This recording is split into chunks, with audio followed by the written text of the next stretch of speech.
So in this video we are going to discuss about the, you can say, mode of nutrition in fungi. So fungi are, you can say, lack of chlorophyll, which means they cannot do the photosynthesis like plant. Okay, so they are non-photosynthetic. Alright, so their mode of nutrition is heterotrophic, which means they depend on the different living organisms. Alright, so they based upon ways to obtain the nutrients. Alright, so fungi may be saprotrophs,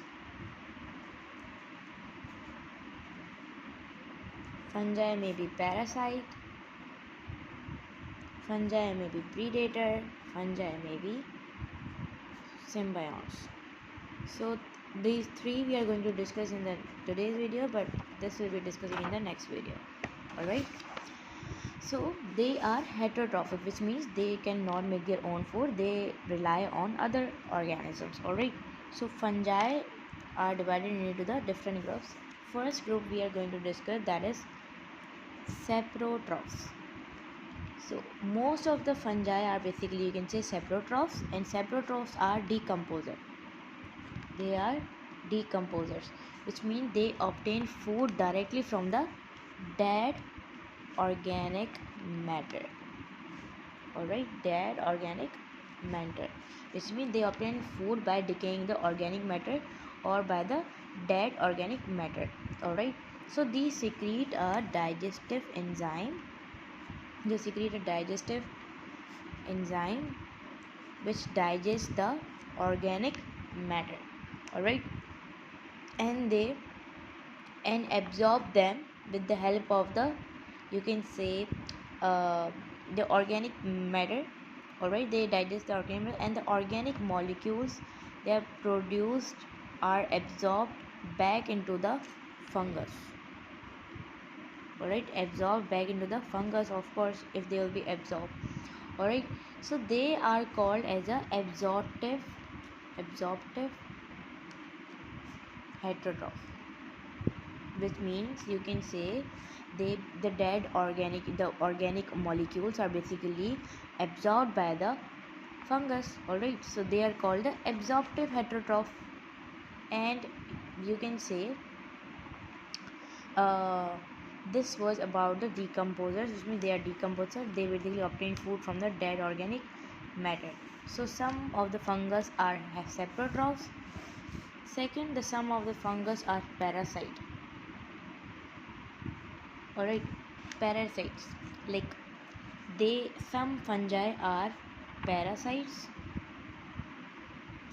Alright, as well as, you can say, what they do, they basically obtain food from the cytoplasm of host cell.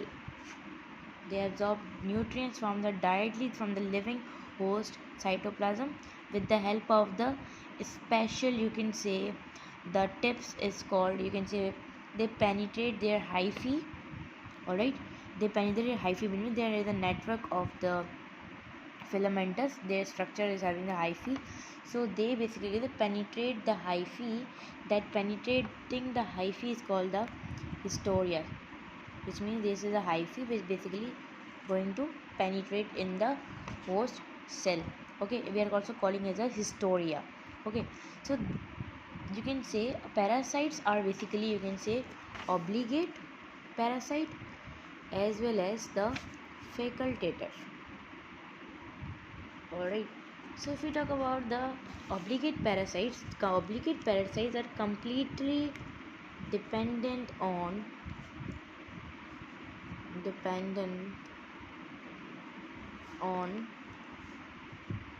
host cell. Alright, if we talk about the facultator, alright, they are you can say completely depend.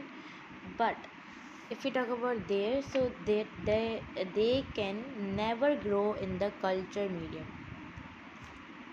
Alright, they never grow in the culture medium.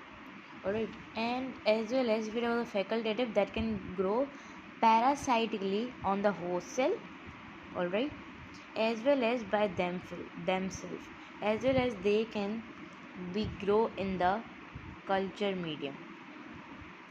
So this was the difference between the obligate parasite and the facultative parasite. So we are having the parasites are basically of the two types, can be obligate and the facultative. And last we are having that is the predator. Fungi can be the predator. Predator are basically, you can say, they basically kill the individual prey for their mode of nutrition. Individual prey, they basically kill the individual prey. You can take the example of the mushroom, all right, and we are having different types. For example, predators are like of two type, like osteus mushroom, all right. Osteus mushroom is omnivore, all right, and they do what? They obtain the food from the nematodes. Nematodes are the round worms, and nematodes is a phylum of the roundworms. All right, and if we talk about what they obtain from that, so they obtain from the roundworms, they obtain the nitrogen, all right, and they basically obtain the glucose from the wood. Glucose from wood, like from in the wood we are in the living matter, they obtain the glucose from that. As well as they are soil deviler too, alright. This is also a type of the predator, which means they are carnivore, and they basically kill the nematodes. They basically kill the nematodes, alright, by consisting a ring formation. For example, this is a roundworm. They will basically move from in the roundworm, alright, and they will kill the roundworm, and they will absorb that in the consistent ring. So that was about the, these both are what, these both are also the predator fungi, sorry, yeah, predator fungi. So this was about the mode of nutrition of the fungi. This is the part 1. This one is remaining symbionts that we are going to discuss in the next video.